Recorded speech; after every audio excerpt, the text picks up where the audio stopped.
Hi friends, welcome back to my channel. இன்றைக்கி நம்ம உடச்சி ஊற்றின முட்டை குழம்பு எப்படி பண்ணலான்னு பார்க்கலாம். அதுக்கு முதல்ல ஒரு கடாய் எடுத்துக்கிட்டேன். அதில் கொஞ்சமாக எண்ணெய் ஊற்றி கடுகு பொரிஞ்சதும் ஒரு வெங்காயம் சின்ன சின்னதாக கட் பண்ணி வச்சுருந்தேன், அதையும் சேர்த்து நல்லா வதக்கணும். அப்புறம் ஒரு துண்டு இஞ்சி 2 பல் பூண்டு எடுத்து இடித்து வச்சுருந்தேன், அதை சேர்த்துட்டு 2 மிளகாய் கீரி சேர்த்துட்டு நல்லா வதங்க விடணும். அது நல்லா வதங்கிட்டு இருக்கும்போது சைடில் தேங்காய் திருவி வச்சுருந்தேன், அது கூடவே பெருஞ்சீரகம் சேர்த்து கொஞ்சமாக தண்ணி சேர்த்து நல்லா மைய அரைச்சி வச்சுருக்கணும். அப்புறம் 2 பெரிய தக்காளி எடுத்திருந்தேன், அதையும் சேர்த்து நல்லா சின்ன சின்னதாக கட் பண்ணி வச்சுருந்தேன், அதை நல்லா சேர்த்து நல்லா வதக்கணும்.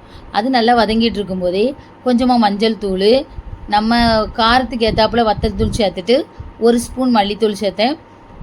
அப்புறம் 1/2 ஸ்பூன் கரம் மசாலா சேர்த்துட்டு தேவைக்கேற்ப உப்பும் சேர்த்து நல்லா வதக்கி விடணும்.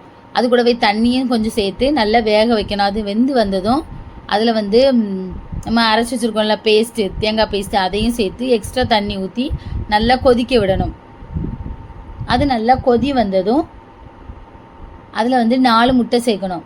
நான் டேரெக்டாக சேர்க்கலை, ஏன்னா எனக்கு டேரெக்டாக சேர்த்தா முட்டை தோடு விழுந்துருமோன்னு கொஞ்சம் பயமாக இருந்தது. அதனால நான் பவுலில் தான் சேர்த்து பவுலில் உடச்சி ஊற்றிட்டு தான் அதுக்கப்புறம் அதில் சேர்த்தேன்.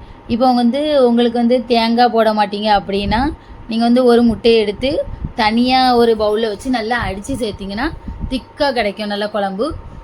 ஓகே ஃப்ரெண்ட்ஸ், 10 நிமிஷம் நல்லா குழம்ப கொதிக்க விடணும். முட்டை ஊற்றின பிறகு நெக்ஸ்ட்டு மல்லி இலை எடுத்து சின்ன சின்னதாக கட் பண்ணி அதையும் தூவி இறக்குனா முட்டை குழம்பு ரெடி. ஓகே ஃப்ரெண்ட்ஸ், என்னோட வீடியோ பிடிச்சிருந்தா லைக் அண்ட்